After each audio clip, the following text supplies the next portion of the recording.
Pandangan umum mengenai jahanam selama ini, seringkali ditafsirkan sebagai neraka yang terletak di alam akhirat, di mana para pelaku penjahat kelamin dan penyembah batu akan disiksa di tempat itu kekal selama-lamanya. Namun sesungguhnya, jahanam bukanlah sekadar sebuah konsep abstrak yang berada di alam antah berantah yang tidak diketahui keberadaannya, melainkan adalah sebuah tempat yang nyata, dan sampai sekarang masih bisa dikunjungi. Sejarahnya pun menjadi suatu kekacauan yang membingungkan, di mana batas antara alam nyata dan dunia gaib menjadi kabur, dan penafsiran tentangnya pun menjadi tidak konsisten.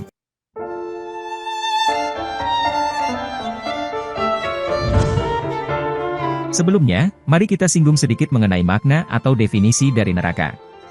Sebetulnya, ini tergantung pada apa yang dimaksud dengan kata neraka itu sendiri.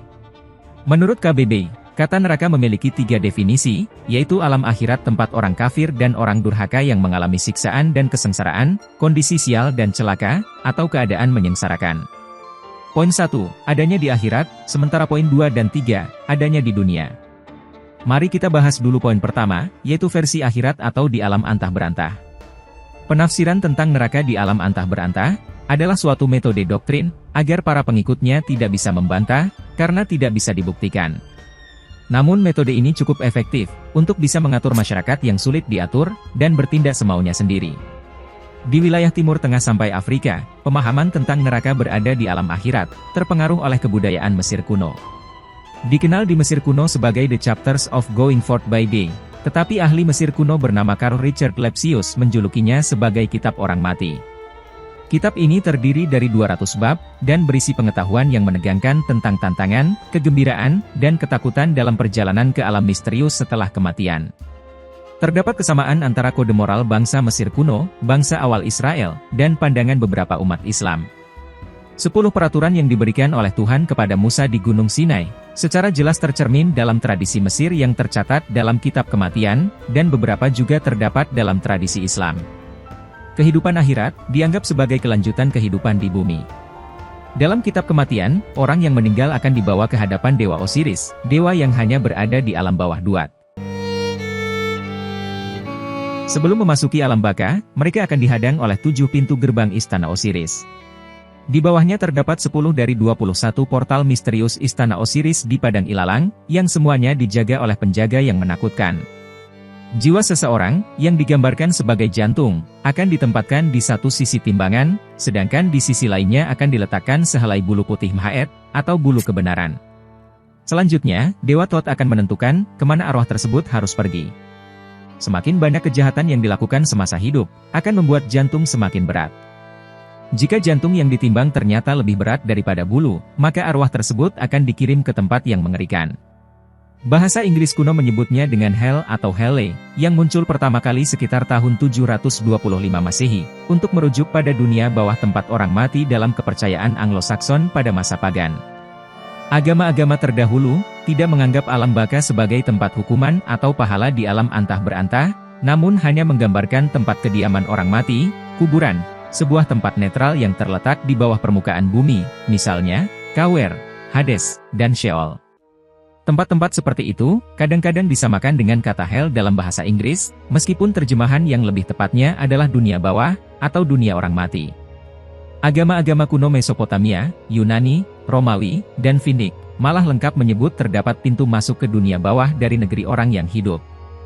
Pemahaman tentang konsep alam akhirat, alam kubur, barzah, Sheol, ataupun Frashokreti ini, sebenarnya merupakan hasil perkembangan dari 2 pola pikir yang berbeda.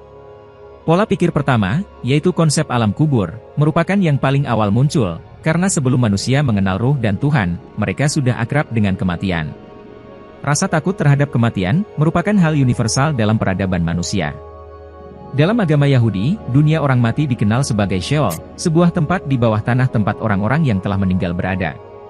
Pada awalnya, Sheol dianggap sebagai tempat netral, tetapi seiring berjalannya waktu, konsep Sheol berkembang menjadi tempat yang dibagi antara orang-orang yang berperilaku baik dan yang berperilaku buruk. Konsep ini pertama kali muncul dalam agama Indo-Iran, yaitu Zoroastrianisme, meskipun juga berkembang dalam agama Mesir kuno. Ketika Islam lahir, konsep alam akhirat ini sudah menjadi konsep yang umum diterima dalam agama Yahudi dan Kristen. Oleh karena itu, Islam hanya perlu mengembangkan konsep ini, misalnya dengan menambahkan konsep tingkatan dan kenikmatan seksual dengan bidadari montok, yang tidak muncul dalam tradisi Yudaisme dan kekristenan. Jadi, masyarakat Arab Jahiliyah sudah mengenal alam akhirat terlebih dahulu sebelum kelahiran Nabi Muhammad. Di Asia khususnya bagian timur, konsep surga dan neraka terpengaruh dengan pemahaman Hindu-Buddha. Dalam agama Hindu, kitab suci Weda awal sebetulnya tidak memiliki konsep neraka. Rig Veda menyebutkan 3 alam, Bur atau bumi, Svar atau langit, dan Bhuvas atau antariksa. Dalam literatur Hindu kemudian, terutama kitab-kitab hukum dan Purana, disebutkan lebih banyak alam, termasuk alam yang mirip dengan neraka. Yama sebagai manusia pertama yang dilahirkan, kemudian menjadi penguasa manusia dan hakim pada saat kematian mereka. Pada awalnya, ia tinggal di surga, tetapi kemudian, terutama dalam tradisi abad pertengahan, disebutkan bahwa ia memiliki pengadilan di neraka. Kemudian Buddhisme mengajarkan bahwa ada 5 atau 6 alam kelahiran kembali, yang kemudian dapat dibagi lagi menjadi tingkatan penderitaan atau kenikmatan. Dari alam-alam ini, alam neraka, atau naraka, adalah alam terendah kelahiran kembali. Bahkan orang-orang yang mempraktikkan agama rakyat Tiongkok dan menganut kepercayaan Buddha Cina, meyakini bahwa terdapat 18 tingkat neraka yang diperuntukkan bagi berbagai macam individu jahat. Setengahnya sangat panas yang mengandung api yang berkobar dan besi yang dibakar, dan separuhnya terasa dingin yang mematikan. Namun konsep alam setelah kematian ini, bisa saja sangat bertentangan dengan pengajaran Buddha itu sendiri. Seorang murid bertanya kepada Sang Buddha, setelah kematian, apakah saya akan pergi ke surga atau neraka? Sang Buddha menjawab, mengapa kalian harus memikirkan surga dan neraka setelah kematian? Ketika kita merasa bahagia di dunia ini, itulah surga. Ketika kita mengalami penderitaan di dunia ini, itulah neraka. Jadi tidak mengherankan, jika dalam situasi kesulitan, kadang-kadang kita mengatakan, rasanya seperti berada di neraka. Saat Hindia Belanda menjajah wilayah Nusantara, misionaris kolonial Belanda, yang juga merupakan akademisi awal dan indolog, juga menggunakan istilah swarga dan neraka dalam konsep Hindu-Buddha, yang kebetulan ada beberapa kesamaan dalam tradisi Kristen. Terjemahan ini mungkin bertujuan untuk memperjelas konsep Hindu dan Buddha dengan membandingkannya dengan konsep yang lebih familiar bagi penduduk Nusantara pada saat itu.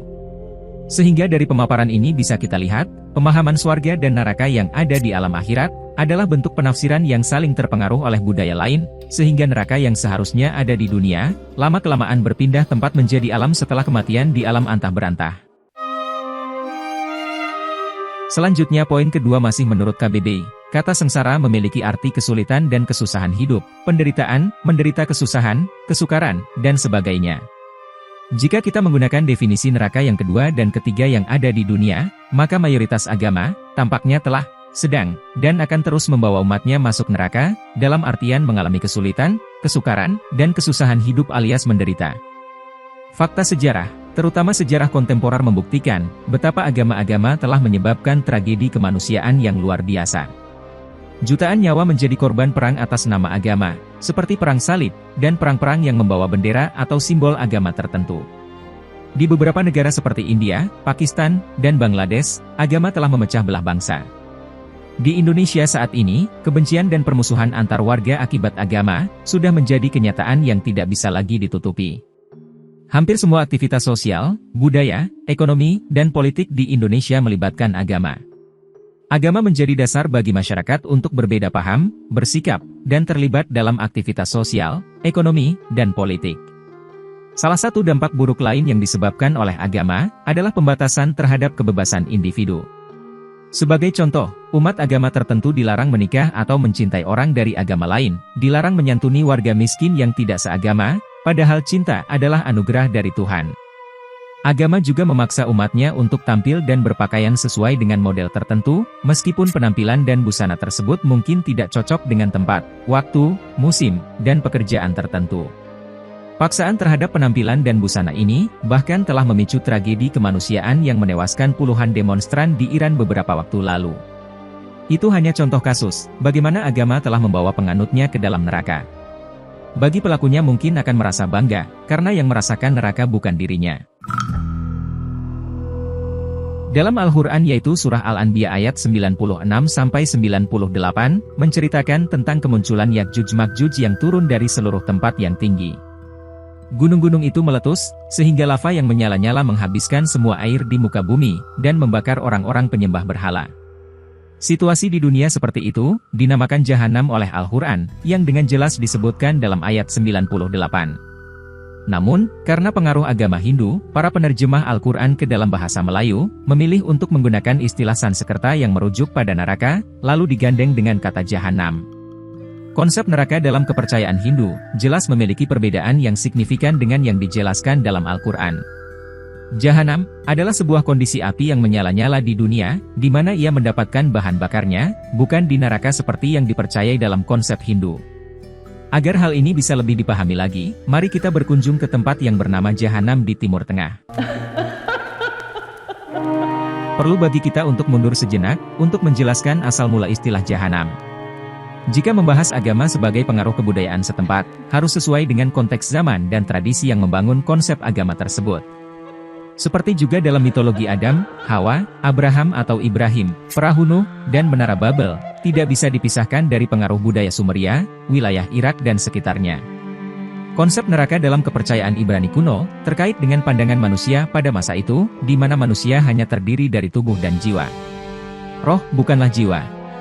Istilah roh baru mulai digunakan sejak tahun 900 sebelum Masehi, namun kemudian banyak dipengaruhi oleh filsafat Yunani kuno. Dalam hal ini, konsep ini menganggap roh sebagai hal yang lebih tinggi, dan tubuh sebagai sesuatu yang rendah. Konsep kesucian roh dan kenajisan tubuh yang fana, melahirkan berbagai praktik keagamaan yang menarik namun mengerikan, termasuk yang paling ekstrim.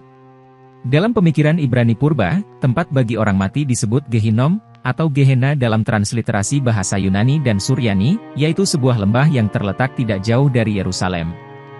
Gehinom berarti lembah Hinom, yaitu sebuah tempat di mana orang-orang Kanaan yang ditaklukkan oleh 12 suku Israel, dulu mempersembahkan anak-anak sebagai korban dalam praktik agama mereka, kepada Moloch dan Baal. Gehenna atau Gehinom, adalah konsep tentang tempat orang mati dalam pemikiran orang Ibrani. Sementara dalam Islam, konsep tempat orang mati, dipahami melalui kata Jahanam. Kedekatan antara Jahanam dengan Gehinom untuk neraka, juga malah dalam bahasa Ibrani dengan malaikat dalam bahasa Arab, serta Ruach dalam bahasa Ibrani dengan ruh dalam bahasa Arab, adalah beberapa kesamaan yang sulit dihindari. Lantas, bagaimana Jahanam kemudian menjadi wahyu Tuhan untuk memberitahu kalau itu adanya di alam antah berantah? Secara fenomenologis, hal ini dapat terjadi, dan sangat mungkin dapat dijelaskan. Nama Jahanam, yang digunakan sebagai nama untuk neraka dalam agama Yahudi dan Kristen, kemungkinan terinspirasi oleh konsep surga neraka dalam agama Zoroastrianisme, ketika Israel diperintah oleh Persia pada abad ke-6 sebelum Masehi. Lembah Hinom, pertama kali disebutkan dalam Alkitab Ibrani sebagai bagian dari perbatasan antara suku Yehuda dan Benyamin. Selama akhir periode Kuil pertama, tempat ini menjadi situs Tofet, di mana beberapa raja Yehuda mengorbankan anak-anak mereka dengan api. Setelah itu, tempat ini dikutuk oleh Nabi Alkitabiah Yeremia. Dalam Injil Markus, Yesus berbicara tentang Gehenna, sebagai tempat di mana cacing tidak pernah mati, dan api tidak pernah padam. Dalam literatur rabbinik Yahudi selanjutnya, Gehinom dikaitkan dengan hukuman ilahi dalam apokaliptikisme Yahudi, sebagai tempat bagi orang fasik. Ini berbeda dengan istilah Sheol yang lebih netral, yaitu tempat tinggal orang mati. Kemudian versi Alkitab King James, menerjemahkan keduanya dengan kata neraka dalam bahasa Anglo-Sakson. Selanjutnya dalam Yudaisme, istilah Gehinom digunakan untuk sebuah alam, di mana orang jahat menebus dosa mereka, selama 12 bulan. Namun kitab Yesaya, tidak mencantumkan nama Gehenna, tetapi menyebutkan sebagai tempat pembakaran, di mana tentara Asyur akan dihancurkan, yang juga dapat dikenal sebagai Tofet. Pada masa pemerintahan Raja Yosia, Yeremia menyerukan penghancuran tempat suci di Tofet, dan mengakhiri praktik yang terjadi di sana. Dicatat, bahwa Raja Yosia menghancurkan kuil Moloch di Tofet, untuk mencegah pengorbanan anak di sana. Meskipun praktik-praktik tersebut berakhir dengan tindakan Raja Yosia, Yeremia juga meramalkan, bahwa Yerusalem sendiri akan dijadikan seperti Gehenna dan Tofet. Kemudian dalam kitab Apokrif 4 Esra yang ditulis sekitar abad kedua, Gehinom muncul sebagai tempat hukuman transendental, atau berada di alam antah berantah. Perubahan ini mencapai tahap puncaknya, dalam Talmud Babilonia yang ditulis sekitar tahun 500 Masehi. Dari sini, muncullah penafsiran-penafsiran yang lebih liar, dan membuat sebuah tempat yang awalnya nyata di dunia, menjadi gaib di alam antah berantah. Seperti dalam Pesahim dan Sifre Deuteronomi mengklaim, bahwa Gehenna, adalah bagian dari rencana awal Tuhan untuk alam semesta, dan sudah diciptakan sebelum bumi. Namun, menurut penjelasan tradisional yang masuk akal, terdapat tumpukan sampah yang terbakar di lembah Hinnom di selatan Yerusalem, yang mengilhami konsep Gehenna yang berapi-api sebagai penghakiman. Hal ini terkait dengan komentar Rabbi David Kimhi mengenai Mazmur 27 ayat 13 yang menyatakan, bahwa di lembah yang menjijikkan ini, api terus menyala untuk membakar kotoran dan mayat yang dibuang ke dalamnya. Juga terdapat bukti, bahwa bagian barat daya lembah ini, sebenarnya merupakan lokasi pemakaman dengan banyak kuburan, yang digunakan kembali oleh generasi keluarga sejak abad ke-7 sebelum Masehi hingga abad ke-5 sebelum Masehi. Penggunaan area ini sebagai pemakaman, berlanjut hingga abad pertama. Pada tahun 70 Masehi, wilayah tersebut tidak hanya menjadi tempat pemakaman, tetapi juga digunakan untuk kremasi atau tempat pembakaran jenazah dengan kedatangan Legiun Romawi ke-10, yang merupakan satu-satunya kelompok yang diketahui melakukan kremasi di wilayah ini. Hal ini sesuai dengan keterangan Al-Quran, bahwa Jahanam, bahan bakarnya adalah manusia, yang mana memang sebuah tempat pembakaran mayat, dan dulunya juga tempat pengorbanan manusia, sehingga terkesan mengerikan. Secara berangsur-angsur, lembah Hinnom dianggap terkutuk, dan menjadi simbol tempat kehancuran dalam cerita rakyat Yahudi. Akhirnya, istilah Ibrani Gehinnom menjadi nama kiasan bagi tempat pemurnian spiritual bagi orang jahat yang mati dalam agama Yudaisme. Selama hari Sabat, roh-roh yang mengalami waktu di Gehinnom dibiarkan berkeliaran di bumi. Pada akhir hari Sabat, malaikat Dumah yang bertanggung jawab atas jiwa-jiwa orang jahat, mengarahkan mereka kembali ke siksaan minggu berikutnya, selama 12 bulan. Setelah itu, jiwa-jiwa tersebut akan berpindah ke alam haba, atau dunia yang akan datang, dihancurkan, atau terus ada dalam keadaan kesadaran penyesalan. Musa bin Maimun juga membahas mengenai ganjaran dan hukuman bagi orang Yahudi yang taat atau melanggar perintah Tuhan dalam komentarnya terhadap Mishnah, yang menyatakan bahwa Gehinnom hanyalah sebuah metafora untuk penderitaan yang akan dialami oleh orang jahat. Seperti kitab Malahi yang menyebutkan bahwa matahari akan mendekati mereka dan membakar mereka, atau kitab Yesaya yang menyebutkan bahwa ada panas yang aneh yang timbul di dalam tubuh dan menghanguskan mereka. Dengan kata lain, Gehinnom merupakan hukuman duniawi materi bagi orang jahat, bukan neraka di alam antah berantah yang tidak bisa dibuktikan. Ditambah lagi, doktrin awal Yahudi yang sebenarnya tidak mempercayai adanya neraka yang kekal selama-lamanya, melainkan hanya api penyucian semata. Lagi pula, Jahanam atau Gehinnom adalah tempat yang nyata. Jadi sudah sangat jelas, nama yang diberikan kepada neraka Jahanam dalam Islam, langsung berasal dari Gehenna. Walaupun ada yang percaya Jahanam ada di alam antah berantah, dan penghuninya dianggap kekal selama-lamanya tanpa henti, namun, Jahanam sendiri, pada akhirnya akan dihancurkan atau ditutup. Bukan karena bangkrut atau sepi peminat, karena itu sudah ketetapan Allah.